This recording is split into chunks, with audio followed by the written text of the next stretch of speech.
Welcome back to the deep dive. Today, well, we're getting into something pretty significant, a real shift in modern conflict. It's about technology that, promised this kind of surgical precision, maybe even a cleaner war. But as we're going to unpack this innovation, it's kind of paradoxically unleashed a whole wave of unforeseen human costs, emotional costs. It's really reshaping suffering itself. Yeah, absolutely. We're stepping into the very complex world of drone warfare, that Hmm. humming shadow, often unseen, high above, piloted not from nearby, but from potentially thousands of miles away. Right. And the initial idea, it seemed revolutionary: save lives, reduce friendly casualties, target strikes, without putting boots on the ground. That was the promise. That was the promise. But what started as this quest for maybe efficiency is just fundamentally changed the nature of combat. It created this whole new kind of battleground and a really insidious, hidden kind of suffering for everyone involved, actually. So our mission today really is to peel back the layers on these, well, often quite bitter realities. We want to get into the psychological toll, the stuff people didn't expect, on the drone operators themselves. And then the flip side, the pervasive, chilling terror for civilians living under that unseen gaze. Mhm. And also these cruel ironies, like how the promise of precision somehow shifted, leading to broader impacts, and how this tech is just spreading everywhere now. We really want you, our listener, to try and grasp the complex human cost of this modern kind of anonymous conflict. And to really get it, you kind of have to rewind a bit. Back to the early 2000s, the global war on terror. Hmm. The whole boots on the ground approach, it was proving incredibly costly: lives, political capital, It's everything. too costly. Yeah. So there was this desperate search for alternatives, ways to project power, neutralize threats, but without putting soldiers directly in harm's way.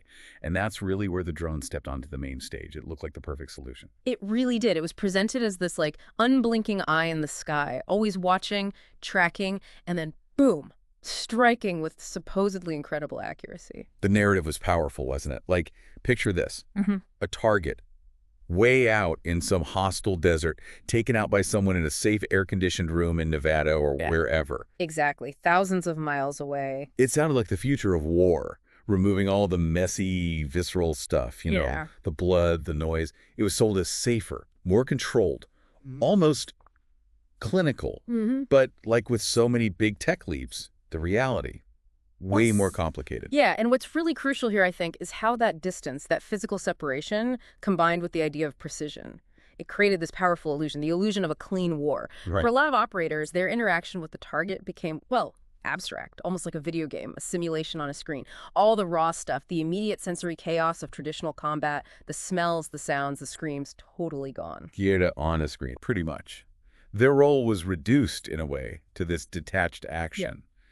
You press a button, and half a world away, immense destruction happens. Yeah. Lives end. And this is where it gets incredibly complex psychologically and frankly, quite heart-wrenching for these operators. Yeah. They're physically safe, right? Maybe working shifts, like a regular job in some ways, Yeah. going home afterwards.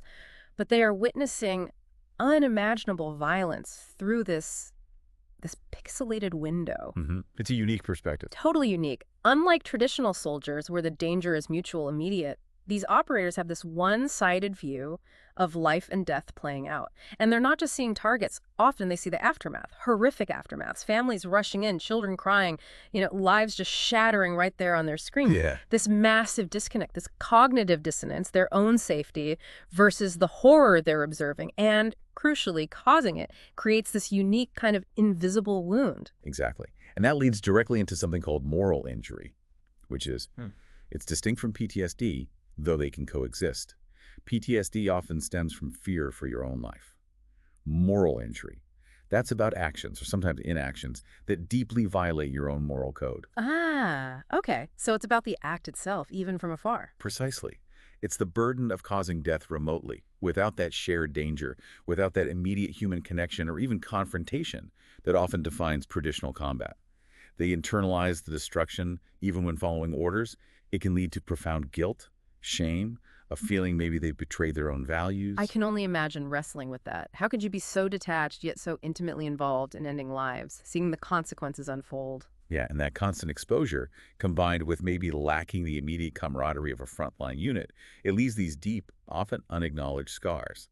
makes going back to normal life incredibly difficult for some. So if that's the deeply unsettling picture for those, pulling the trigger remotely, we absolutely have to shift focus. We have to confront the vastly different but equally devastating reality for people living under the drone's constant presence. Yeah.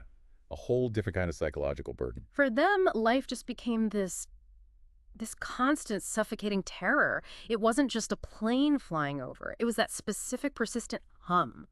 That hum that could mean nothing, or it could mean sudden unannounced destruction any second. It's a chillingly new kind of warfare they experienced. No front lines you can see, no enemy uniforms to identify, no real safe zones.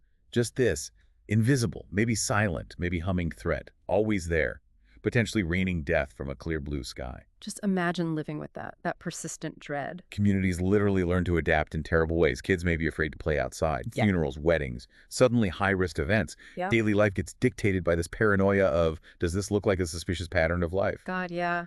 Avoiding gathering together, that changes everything, culturally, socially. Absolutely. This constant state of alert, never knowing who or what is safe, it just eats away at trust. It fosters this deep, deep sense of vulnerability. It's not a fear that just passes after an attack. It gets woven into daily life, a constant background hum of anxiety. And that reality, that constant terror on the ground, it leads us straight into what feels like the cruelest irony of all this. This tech was sold on precision, right? Minimizing civilian deaths by hitting only specific bad guys. That was the ideal, yes. But in practice, it often ended up amplifying a different kind of terror, a much more widespread one. We saw this with tactics like the signature strike. Right, signature strikes were a major shift. Here, the targets weren't necessarily identified individuals with specific intel against them. It was more about patterns of behavior. A group of military-aged males gathering in a certain area, maybe carrying weapons, or even just driving a certain type of truck. So based on behavior, not identity. Exactly. Which inevitably blurred the lines, hugely, between actual combatants and civilians just living their lives, leading to tragic, awful misidentifications. People at weddings, funerals, just going about their business, mistaken for hostile actors. And then there was the double tap, which sounds just horrific. It is horrific. Yeah. That's a second strike, deliberately hitting the same spot shortly after the first one. The explicit aim often being to target first responders, people rushing in to help, rescuers, even mourners. Targeting people trying to help. Yeah. The military rationale might be framed as deterring support for militants, but human rights groups widely condemned it. Yeah. Potentially a war crime.